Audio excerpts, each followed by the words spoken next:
Hi, this is Roberto Rodriguez, your nuclear leader coach. I am very, very excited to be with the one and only, the legend, Brian Tracy today. It's an absolute honor, and we'll be discussing a little bit about some of his knowledge on business and sales and how to actually achieve the greater performance, and also about the nuclear leader model. Hi, Brian. What an opportunity to be in front of you, to be honest. It's fantastic. So I guess my question that I had in mind, I mean, I could ask you 1,000 things, but the one that really comes to mind is you've been in front of thousands of businesses and leaders. What are the, even from multicultural backgrounds and you've been in, I don't know how many countries, I forgot, because Mira and I were discussing about this, but you've been all over the world. What are the key factors, regardless of cultural background, what are the key factors that you found to be more determinant for success and consistent achievement? Well, that's a great question. I've always focused on three things. Number one is accept personal responsibility for your own success. No matter what has happened in your past, no matter what is happening around you, you are responsible for your results. And results are everything.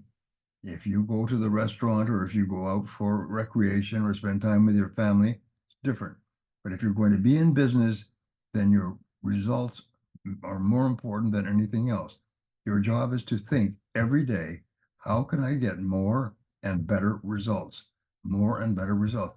Every single company that is successful has someone who thinks about getting more results, which are sales and profitability all the time. The number one reason for business success is high sales. The number one reason for business failure is low sales. The 80-20 rule applies to businesses all over the world in every country. 20% of companies earn 80% of the profits in every industry. 80% of the companies must divide up 20% of the profits, and they're on their way out of business. So you have to make a decision, which I did when I was a young man, that I'm going to be in the top 20%. You make a decision that you are going to be in the top 20% as an individual, and you're going to be in the top 20% as a business owner. And then the only question you ask is how? How do I do that? Well, the most important part of business is marketing. And every successful company is successful at marketing in a competitive market. So the question you have to ask is, what is your unique selling proposition? What is it that your product or service offers that makes it better, superior, different from any other product or service in the marketplace? Your job is to develop at least one important area. Customers always ask two things. What is the problem that I have that your product or service will solve? And what is the goal that I have that your product or service will help me to achieve? Your job is to identify what they are. What problem, what change or improvement can you make in the life of other people? And then you focus on that all day long. And that is the key to success, is to be unique, better, superior in one area that's important to the customer. So that's the starting point of success. And what I teach people, I've done strategic planning for more than 1,000 companies in 84 countries. And we always start off with what is our ultimate goal in terms of sales and profitability now and 5 years from now. And what do we have to do more of or less of starting now to achieve that goal? But they call this in business planning, they call this the value added proposition. What value do you add? What value do you bring to the equation that no other company can possibly bring? That's the key to success. So that would be my answer. And then I teach people, here are the skills that you need, especially strategic planning skills, leadership skills, management skills, and sales skills and sales management skills. It's fantastic. Thank you for the advice. It's absolutely beautiful.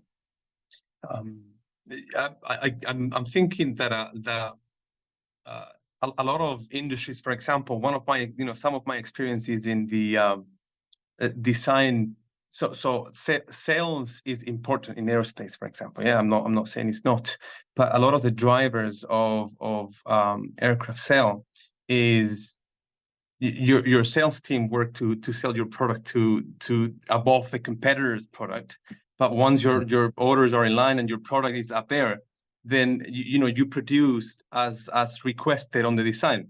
So how would you apply, for example, in a non sales product driven organization like aerospace, that philosophy? Well, in aerospace and large companies, everything is determined by someone who has the power to say yes or the power to say no.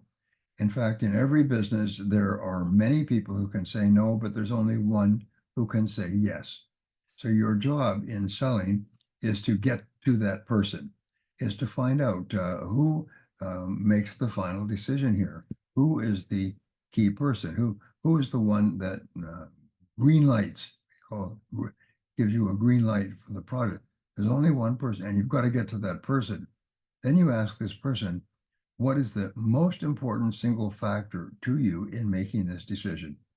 What's the most important single factor to you in making this decision? Because this person is not going to earn more money like a sales commission, but their position, their power, their influence, their authority, their rank with other people is determined by making good decisions. So they're going to tell you, this is the decision that would have the greatest impact on me, on my career, on my position, and so on. And then you help them define, this is exactly what I need this product to do, and your product has to do it better than anyone else. But clarity is the most important word. Keep asking clear. I need to be clear. I need to have it so simple. Einstein said that you could explain it to a 6-year-old child, and a 6-year-old child could explain it to another 6-year-old. And if you can't explain it to a 6-year-old child, it means that you don't understand it yourself. The worst thing that happens in what is called a complex sale, where there are several people and several factors, in a complex sale is people are not clear. And they're not clear because you are not asking enough questions. So ask questions, write them down, and then feed it back so they say, yes, that's it. That's exactly what is most important to us. And it's not price. People never make the buying decision solely because of the price. Price is one factor, but it is not the main factor. It's usually convenience, guarantees, reputation, the strength of the people involved, and so on. Price is important, but only at the end. And that's only if your competitor has a product that is identical to yours. And the fact is, your competitor never has a product that's identical to yours. So one of the things you need to do is point out the competitor's product is very good, but here's where we are superior. So always speak positively of your competitor, but then show how you specifically are superior to your competitor in this essential area that's most important to you. Anyway, this is what I've learned in sales and in training sales organizations around the world. So the full value offer, fantastic. Thank you, Brian. Yeah, and keep thinking, what is the one thing that we offer that no one else can offer? Sometimes it's friendship. I'll give you an example of one company that said the most important thing for top people in the customer organization is to be able to talk to the top people in the supplier organization. So what they would do is establish a relationship and then bring the president or the managing director of the supplying company to lunch with the decision maker in the company. So they had eye to eye, person to person connection. So from then on, you can call me 24 hours a day and we will act immediately to take care of any problem. That alone can be the factor that decides the sale, is the personal part where you make the person feel important. The great key to success in business is to make others feel important. Make them feel important by telling them how important their ideas are, how valuable the meeting has been, writing a note saying, thank you for your time today. It's been really important to me. If you have any questions, please call. Really be respectful and admiring of your customers. And that alone can be the difference that you have that nobody else has. That's significant you say that, because especially that's what I specialize in. I specialize in communication and connection. That's very good. Very good. That's so important, especially today. Yes, it is. It's Now true. we So, have so the we have question, you have the question to ask Roberto. right. First question is, what is and how did you come up with the nuclear leader model? First of all, tell me, what is the nuclear leader model? Okay, the nuclear leader model is a model for organizational excellence that is based on leadership based on emotional intelligence principles, right? Emotional intelligence as a driving factor for, like we were mentioning, connection and that emotional communication. So it's in a way all the experiences that I've gone through, both my personal transformation as an emotional addict in my life and also as a business leader, now systemized for companies to implement. So that's what the model is about. I see. And how I came up with the nuclear leader model is even more surprising, because the thought, the model had been cooking in my brain for quite some time, but I couldn't really put it all together because I was waiting for that aha, that eureka moment, that click. And it was reading a book it's got nothing to do with business from an author named Hugh Nibley. And the book is called The Temple and Cosmos. And it's a bit of a spiritual, philosophical book. But then he quotes and is directed about how people believe that faith is not related to business, life, or science in general. And then he quotes several scientific researchers, but one that he quotes is P.T. Matthews. And he extracts a topic from his book, The Nuclear Apple. And what P.T. Matthews, a physicist, an English physicist, is doing is that he's saying that for those that believe that science knows it all out of knowledge instead of faith, he says that the probability of us living is related to the second law of thermodynamics, which is what bases all physics of life. And for us to understand the concept, he says that the probability of a deck of cards, a 52 deck of cards being shuffled in order, is 10 to the 67, right? Which is nearly as many atoms as we have in the observed universe, which is 10 to the 80. So you can imagine the impossibility of having a shuffle deck of cards without what he calls the shuffling agent. And then this is when it clicked. And then I thought, that's it. This is what leaders are. Leaders are the nucleus. They are the shuffling agent of that entropy that happens in organizations. And that's how the whole model, came to life in my head. And then it's now in the book. And also I share part of that in Succeeding in Business in Any Market with you. Wow. So the second law of thermodynamics, the second law of motion, is the law of entropy.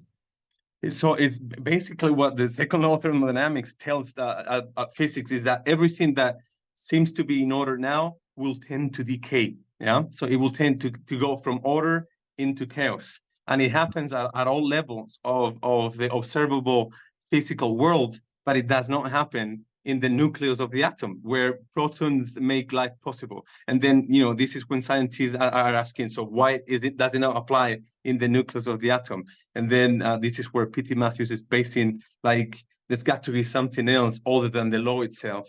It's got to be a shuffling agent that puts all the cards together. So that's our leaders. Well, so the next question is, who is it directed, and why should leaders and businesses get, excuse me, let me put on my, No worries.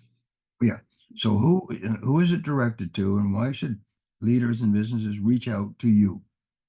Okay, so it's definitely directed to executive leaders. So if any leader that wants their organization to move to the next stage of performance, or in other words, the next stage of communication and connection. And I love that you said that, Brian, about clarity, because one of the principles of the nuclear leader is about transparency. It's one of the first principles that I talk about. The organization needs to be transparent on all levels of expectations, at all levels of the organization. And so it's definitely directed for executive leaders on basically any size of companies, to be honest. But obviously, the larger the organization, the more that is going to apply to. And why is because what I specialize in is I help organizations to move from that constant back and forth of the entropy. You introduce a change, and then after a while, it comes back up into the old habits. And then you have to reinforce the change. In that cycle of lack of long-term resilience, this is what I specialize on, breaking that cycle. So if an organization wants long-lasting change and resilience, you have to find a way to systemize emotional intelligence. So that's what I believe I've achieved with the nuclear leader. Well, that is the cutting edge of management science today, is the emotional intelligence. Is people react about 90% emotionally and 10% logically. And what they do is they decide emotionally and then justify logically. Yes. So it's very important to understand that. And I always say that when you're dealing with clients are selfish. They think about themselves morning, noon, and night. They think about what is best for themselves.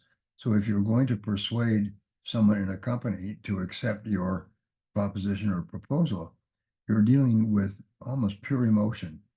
The facts and figures are very important, but the warmth and the feeling of trust that go between the two people is more important than anything else.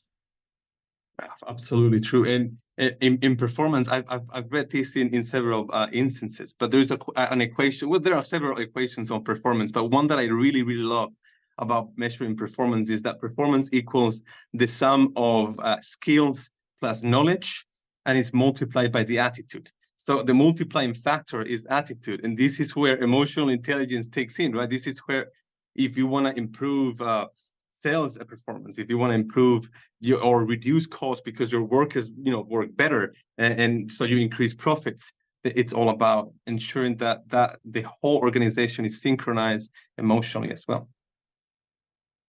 That's great. That's wonderful. They say that it is your attitude rather than your aptitude Correct. that your altitude. That is correct. That is correct, and that's why I specialize it because there are plenty of models. I mean, frameworks for leadership and management. Obviously, I'm not going to teach you anything new, because there are 1,000 more that you know than I don't. But there are many. But I strongly believe, and this is why I specialize in this, that it's about emotional connection that will take any organization, even relationships or families, into the next level of performance. Wow. Thank you very much. Great. Thank you, Brian. Thank you, Brian. It's been a fantastic opportunity. If for anybody who is interested in learning more about the nuclear leader model and what I do, what I can offer their organizations, then please either write to info@rrbugato, that's with a B and double T.com, info@rrbugato.com, or click on the link below the interview.